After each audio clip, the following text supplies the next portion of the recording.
Good evening. It is Monday, August 12th of 2024. This is the Stoughton Plan Commission meeting, and it looks like we do have quorum. We are certified with compliance with open meeting laws. So our first agenda item would be to approve the minutes from July 8th. I would entertain that motion. A motion by Commissioner Bradford. Is there a second? Second. Second by Alder Schumacher. Any discussion on the minutes? Hearing none, all in favor say aye. Aye. And any opposed?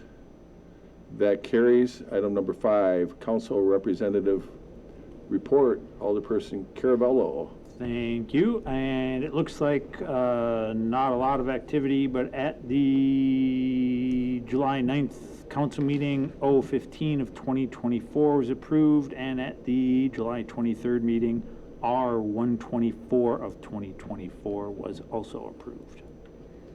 All right, thank you. Any questions from alders on anything? Next item would be amendment to approve an SIP, specific implementation plan, for Wild Goose Way located at Lot 6 in the Highway 51 West subdivision. And I'll pull that up, and while I'm doing that, I'll let you know that we have a couple guests that are here that are willing to speak to this issue as needed. Chris, did you want to introduce this one? Yeah, sure. So this is just amendment.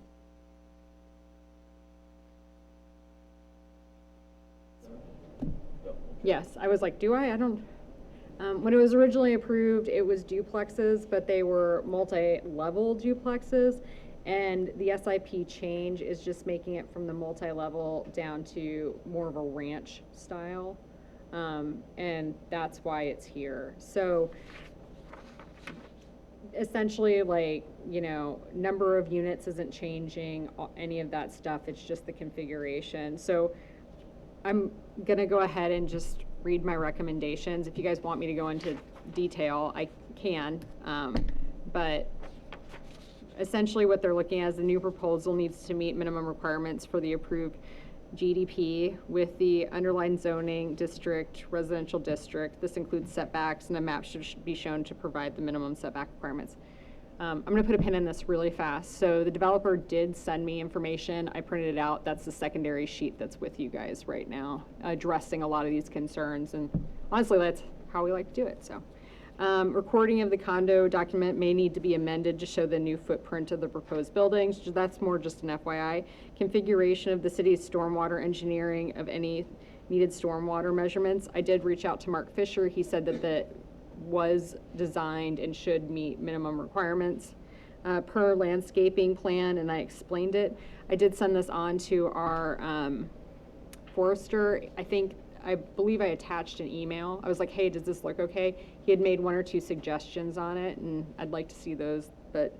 And then approval by engineering, building inspection, fire inspection, any other city departments, and any other conditions identified by staff or plan commission. So it's a pretty simple change, but because it's an SIP, it really has to go to you guys. And that's because of our ordinance?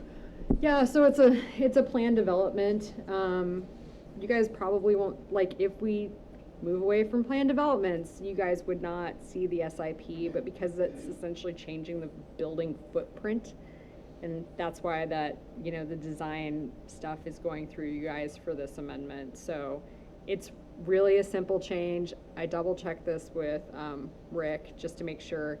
All it has to do is get the amended SIP, and then they can build. So.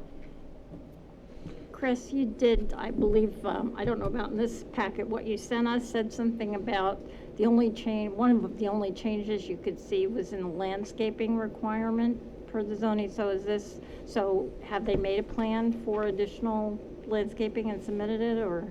Yeah, there was a landscaping plan with the numbers configured in the packet, which this is the entire packet right here. Yeah. So it was really thorough, and that's part of why I did send it off to our forester to just be like, hey, does this look good? Because, you know, Yeah, you're going from a thin building to a little bit wider, so I want to make sure that we weren't missing anything there, but it looked like it was taken care of. Yeah, and- otherwise, yeah. I'm really glad they went to ranch. I think more people are looking for ranches.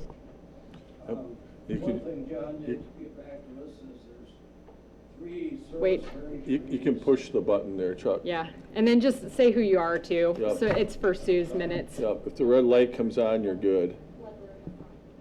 Little button right in front, right here, look. There it Okay, is. You're good. all right.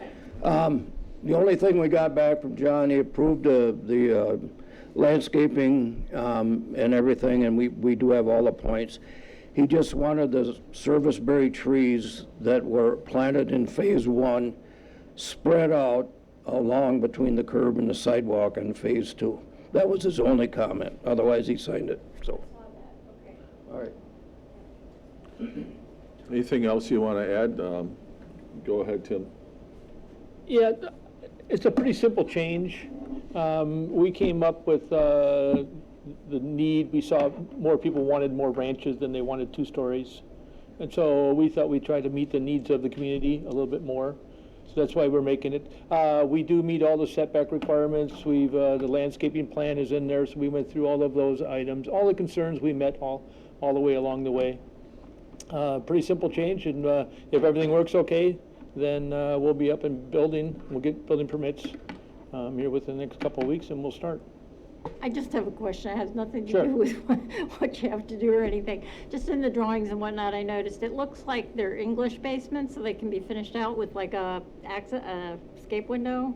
Because I saw you were Well, talking yeah, about on finishing out all the of them, we'll downstairs. have the capability to finish the basements. Okay, with a and- legal bedroom.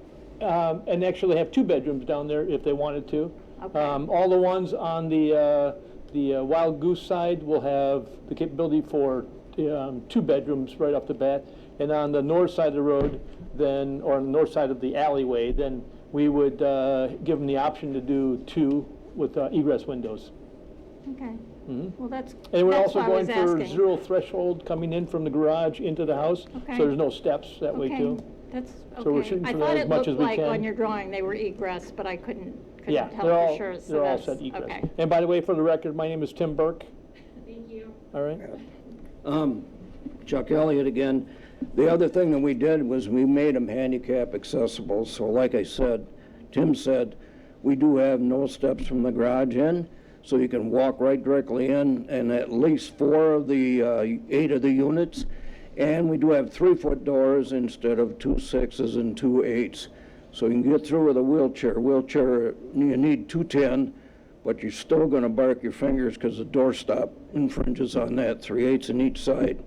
So what we're trying to do here, what we see and what we hear from the people that are coming in, there's going to be, Grandma and Grandpa are going to watch some of the kids while they live in the townhouses, and they want to have it compatible that they can get in and age in place and stay there. So, and we have a lot of interest. As a matter of fact, get approval, I think Tim will pull 3 building permits for 6 units right away. So, thank you. Any other questions from commissioners? Okay, so we're looking for an approval of an amended SIP, so I would entertain a motion. Motion by Bradford, is there a second? A second by Farrell. Any discussion? Hearing none, all in favor say aye. Aye. Aye. And any opposed? That motion carries. Thank you for being here, gentlemen. Good luck, have a good night. We'll see you in the morning, right? Yeah. Item number 7 is review proposed changes to the multifamily residential ordinance. This is coming from Director Munz Pritchard, and I can hopefully get this one up on here for you, unless you'd rather drive. No, you're way better. Well, I was until I closed it. I'll have to pull it back up. So go ahead and I'll pull it up for you. I can go ahead and start. So I know that I have just beat you guys to death with this, but this is the changes that we had discussed, and I went ahead and printed out the smaller version so you didn't have to read the 300 pages or whatever. I didn't change any of them past what was discussed at the last meeting. If there is anything else that you wanted to look at or do, I think it's now's the time, but I'm looking for a recommendation to take this to council, if you guys feel comfortable with it, so. I'm sorry. I just want a clarification. You had a note somewhere that this means we are not going to be looking at units per acre. We're going to be going by all the conditions, which are good. I looked through all that, that's good. But then I come to this, and I'm looking at permitted use, and it's talking about 6 houses per acre, 8 units per acre, 8. So is that going away? Okay, so, yeah, no, I can explain this to you guys. So what we have in zoning code is you have what's a permitted use and a conditional use. And I always like to use restaurants as an example. So, for example, the permitted use is the McDonald's. The conditional use for the McDonald's is a drive-through. In this case, a permitted use that wouldn't have to go through a conditional use process would be if it's under a certain number of houses. So that's what we're looking at. Then anything over a certain threshold would have to come into you guys for a conditional use permit.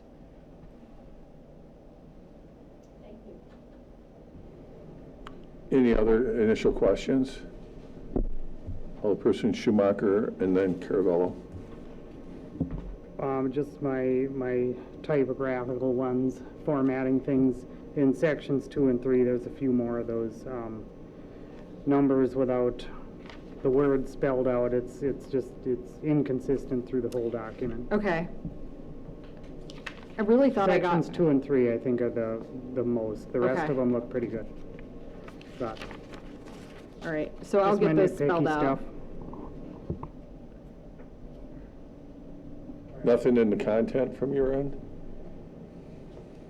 I mean, we talked about it. We had talked about it a number of times back and forth, so So, I've settled in all right. Okay. All right. Then I had Alderperson Caravello. And thank you. My question, which I touched on this when we were discussing this a while ago, but I just wanted to make sure that the 3 unrelated persons limit, and I just want to make sure that in comparison to, and I don't know, there it is, the community living arrangement, I just wanted to make sure that, because I know there's a couple of places in town, I believe, and I know some places just outside of town that are like a adult family home type situation, Yeah. and I just want to make sure, although since with Duran's question about conditional use still being a possible thing if there's, but that 3 is enough unrelated persons if somebody has, you know, a very large house that they have transformed into an adult family home situation, and they are a resident there, and then they have also 3 unrelated persons to themselves, then, or 4. So- So 3 they could have, but 4 they'd be over, but then they could apply for a conditional use potentially. yeah, so the community living actually falls back on, our ordinance makes me crazy. So there's several different like iterations of community living in our ordinance, and it goes like in the original one, or the current one right now, it goes 1 to 6, and then like 7 to 15 is a permitted use. I don't know why they did it. Why wouldn't you just say 1 to 15 is a permitted use? Anything over that would be a conditional use permit. Do I think this is going to be a problem in the city of Stoughton? No, right? And we are not splitting hairs on what related and unrelated. It's if we get, like, I don't want to say this on record, but like when we would get 15 students living in a house together, right? If you are living with your significant other and they have 5 kids, I would consider that a family. You know, if you have stepkids, if you are fostering, if you, like, those are all normal, like, that would be considered family. I think even per definition, it's, but if we have a situation where we've got a lot of people living in one particular house together, again, we won't have this problem, but it's a nice mechanism if we have a problem. I can go in and be like, guys, you can only have X amount of people living here. You need to make new arrangements. So, does that make sense? It does, Yeah. so if a scenario like I was describing, a conditional use is still a possibility for Yeah. the exemption of. Yeah, I think that, let's see. Yeah, I believe that is one of the, community living arrangements, 16 plus residents is a conditional use permit under D. Okay, but if it was less than that, Then it's for permitted use. And then it is a permitted use. we're getting in, like, I don't want to split hairs here. I remember dealing with this at another city, and really what it comes down to, even if it's under 15, which this is exactly what our current ordinance says. Mind you, I have not changed that part of it. So, like, as it sits, this is how it reads. I don't know if, like, you have a state community living condition that's deemed by the state. I know that a lot of times I wouldn't even necessarily know they were going on there. The fire department and EMS did, but like I was not a lot of times notified. So, and I'm guessing right now as we sit, there are probably that scenario going on in the city that is currently under our ordinance that I don't, you know what I mean, that have been there for a long time. Yep. I mean, like, not so long that it wasn't prior to this ordinance, but I don't know how else to say that. It's kind of a weird, Okay. honestly, that hasn't changed. That's exactly what our ordinance currently reads. So, Okay. Yeah, I think the only time it comes to our attention is if the neighbors are complaining about parking, usually is the issue. They're parking on the grass, or there's just a lot of vehicles there all the time. And, that might be a call. My question would be, is if it was allowed under the conditional use, what kind of criteria would we have for making that determination? I think there's a pretty lengthy requirement under what is deemed a community living. And so, like, when I think community living, a lot of times it's more of like a social worker on site with X amount of people, and then it's not necessarily me and a bunch of my buddies that are renting a house and putting 15 people in it. Okay, I didn't hear you.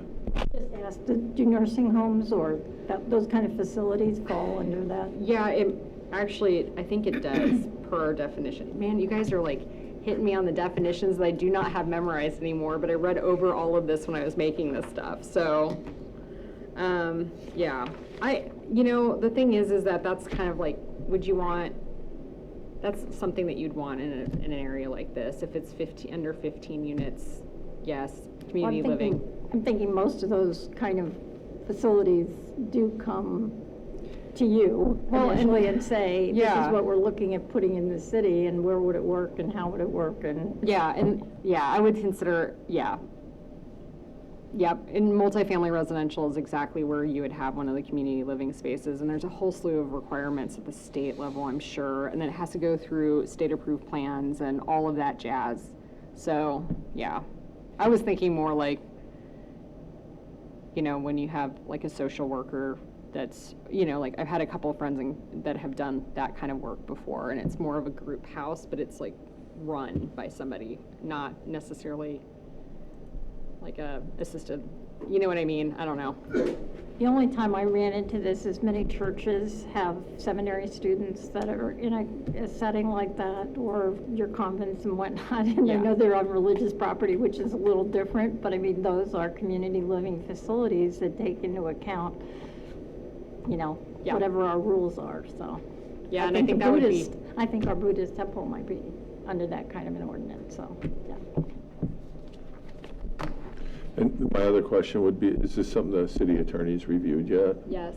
Yes. That was the first thing I did. Okay. Send it to Rick. I have to ask. I know, no, that was like the first, I marked it up and then immediately sent it to him, even before you guys saw it, because I didn't want to, write something and then Rick's in here going, we can't do that. Oh, Commissioner Farrell? Okay, color me confused. So there is a state-run residential facility at the corner of Hull and Milwaukee.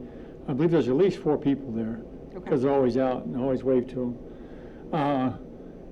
Does this open the door to somebody that lives next door calling and saying, I just don't like this, and they're in violation of this, and I want them to go away?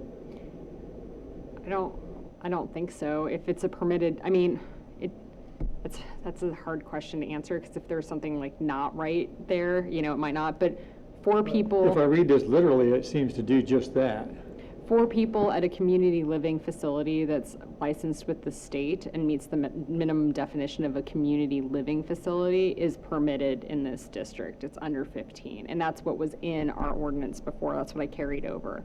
Now, when you're going 3 unrelated, it's like you and 3 roommates all in the same area. And part of this too, like, think about this, guys, like, if you have a unit that we are, and you're gonna hear all about this, I'm sure it's gonna keep coming up. If you have units and you go, okay, we want 1 parking stall per bedroom, and it's a 2-bedroom, and you've got 5 people living there, that's where you start seeing the problems, right? But normally, those kind of community facilities, sometimes people can't drive, or they're on a schedule with drivers. It's more of a, I mean, probably, you're right, like an assisted living facility, but it might go beyond that scope. Well, I get that, but maybe I'm mishearing you, but what I heard was that I know there's been situations where some of the ordinances in the city are of the nature of, they're there in case we have a problem. And normally we don't deal with them, but if somebody complains, then we'll go deal with them. This seems to allow somebody to complain, and then the city would go deal with them, unless you're telling me the state somehow overrides this, and they're already there as existing, and so there's.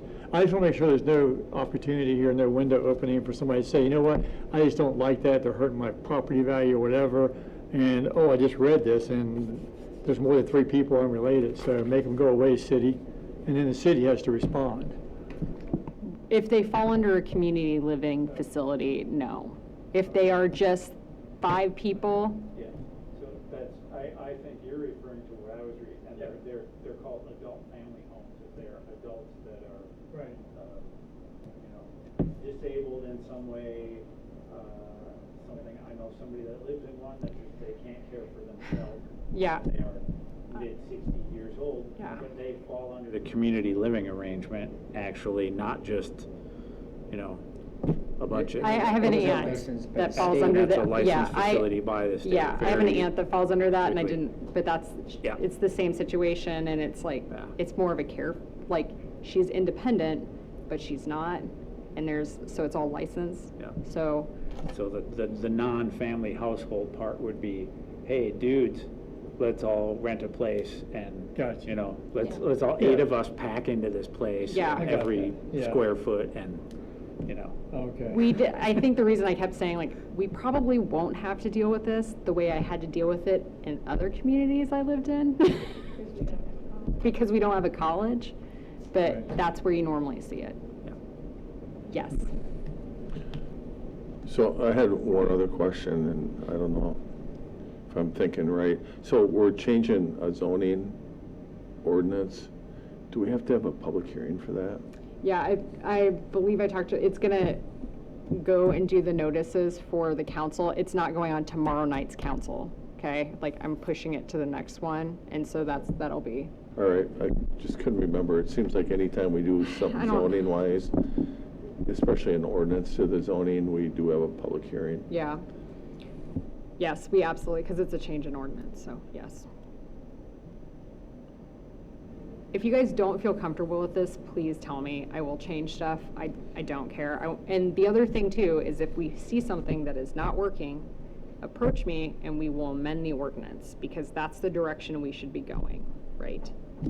Alderperson Mayeski, Move to recommend the council. is there a second? I'll second. All right, any more discussion? Hearing none, all in favor say aye. Aye. And any opposed? That motion carries. Future agenda items. Today is the deadline for stuff for the next plan commission meeting. I don't think we've gotten anything. You I'm guys- guessing something will come in the next day or two. We're gonna, Tim It's and I are gonna have a discussion about I think that it's gonna be after the this calm meeting. before the storm, because we've been getting inquiries on concept plans for a few different developments. We have a meeting set up with Stoughton Trailers this week. I'm Yeah. thinking they're gonna want something on, but I know, we'll talk we'll have about to it talk about afterwards. it. But, you know, those are examples of where we're trying to give ourselves enough time to do our due diligence, and sometimes it doesn't work with the developer's timeline. And, you know, this is where I could quote Tom. So just so you guys are aware, for example, these guys tonight, which this was not a big deal in a change, right? But they got it to me 2 weeks before the meeting, and I just was like, no. I am starting to come down and say no if people don't get stuff into me 4 weeks prior, because it allows me to review the information, get it to them, and then they can give you guys answers at the meetings and not 2 days before. And I did the same thing I've done the same thing with other developers as well, and it's gonna be a Because pattern. What happens is, oftentimes, Chris isn't the only one that has to review it. It might need to be our financial consultants, our city attorney, our engineers, Stoughton Utilities.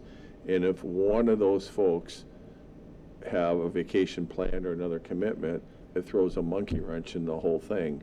We've been trying to explain that to the developers to encourage them to get their materials in on time.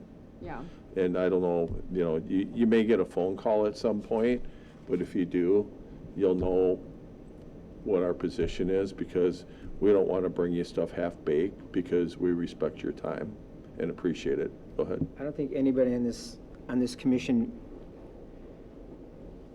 cares that the developers have their timeline, that they are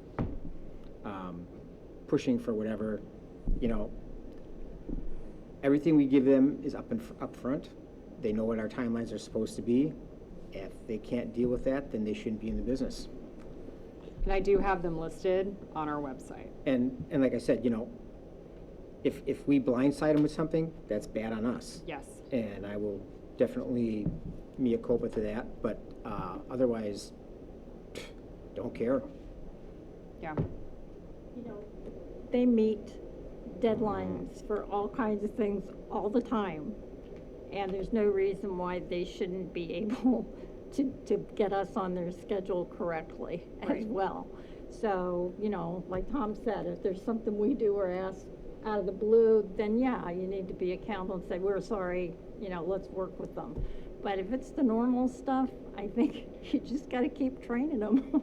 And I don't mean to be dismissive, but I've worked with enough of them that, you know, you really do. You just have to keep saying, no, these are the rules. And I do think that Stoughton's coming into a new age with this. And I think we have an opportunity with the new staff and these new changes and whatnot to really start getting it in a better order.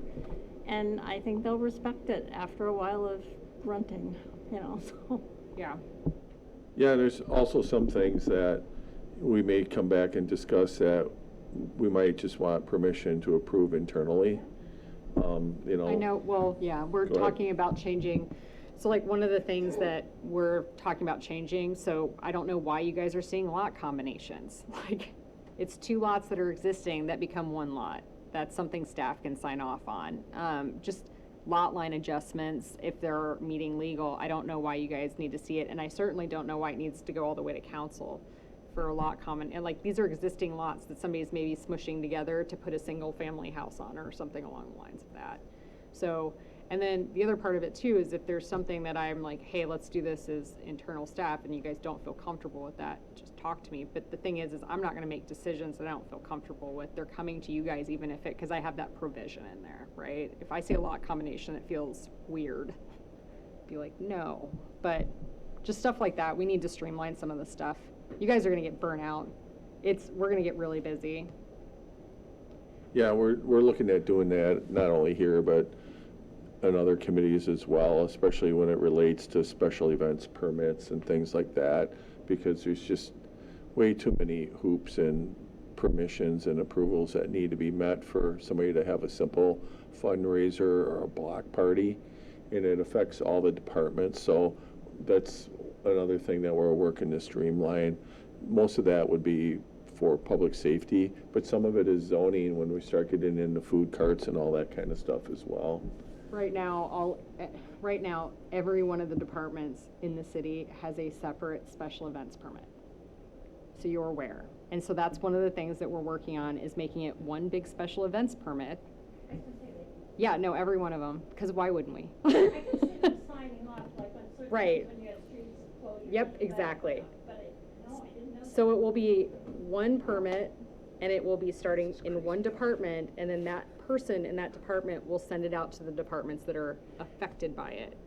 So, and it's caused a lot of confusion too, so. Anyway, that's kind of where we're at, and Yep. if we don't have any approvals, you know, Chris is going to continue to work on ordinances, so we may still have a meeting and just discuss them if that's where we're at in a month from now. Yeah, yep. So it's not like we don't have stuff to do while we're waiting for people to submit their work. Chris, with some of Rick's comments that were in further in that document, the long 300-page one, Yeah. is that indicating that you plan to bring some of those other ordinances forwards over for adjustment? Yeah, so the next one that I'm working on is the underlined zoning for the downtown district. I've started on that, and it is real painful, to be 1,000% honest with you. It's really odd the way it's written, so I'm gonna keep hitting that when I can. And then the other one that needs to be changed is it's like, I think it's the downtown overlay district, but I think the way that it was written was it was intended to be the historical overlay district, or historical district that's an overlay. So they're not controlling the land use, it's the design criteria if it is a historic building. And it was written real funky, and also it's hard to, right now the way it's written is every single thing in the overlay district has to go to the landmarks committee. So like, if a building that's not historic is doing something, anything to the outside of that building, the way that it reads is it's supposed to go. And then there's also, it's very gray on what is, like, you read part of it and it says maintenance doesn't have to go, and then part of it says maintenance does have to go. And then we're gonna try to, that's the stuff, that's the next one. That's the next one. I don't think it's gonna be ready by next meeting. I'm gonna be 1,000% honest with you guys. I'm trying, but I don't know that it will. So, like, One Rick bit and I at are a gonna have to time. sit down line by line at this point. Didn't get messed up overnight. Is there any future agenda items that you guys have on your list? Okay, I would entertain a motion to adjourn. So moved. Second? A motion by Schumacher, Thank you. second by Majewski. All in favor, say aye. Aye. And any opposed? You're dismissed. Have a good night. Thank you.